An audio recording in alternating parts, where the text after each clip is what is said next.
Siling ngayon ang pinakamalakas na damage jungler sa solo. Sa videong ito, ituturo ko sa inyo ang iba't ibang uri ng blade tricks. Standard Pastilan. So weird.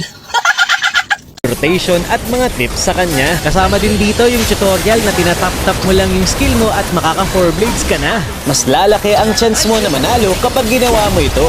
Malakas siling ngayon dahil sa buff na ginawa sa kanya. Pinabilis kasi ang cooldown ng kanyang skill 2, tapos mas pinabilis din ang attack speed niya. Kaya naman mas mabilis na siyang mag-farm.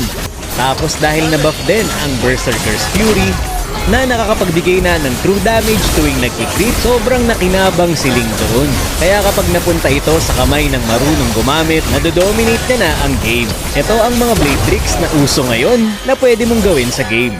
Umpisahan natin sa normal 4 blades. Napakadali na mag 4 blades ngayon dahil mas malaki na ang hit